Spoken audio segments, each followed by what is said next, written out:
মহাপুরুষ। বৎস, তুমি কি জানতে চাও? হিমু: অনেক কিছু জানতে চাই। আপনি কি সব প্রশ্নের উত্তর জানেন?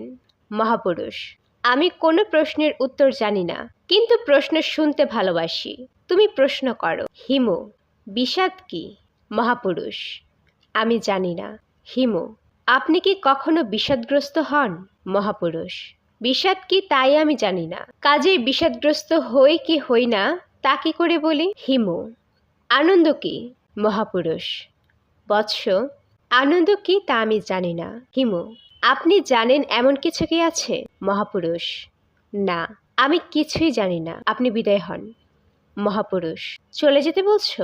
অবশ্যই, বেটা তুই ভাগ। মহাপুরুষ: তুমি কি আমাকে অপমান করার চেষ্টা করছো? হিমু: হ্যাঁ।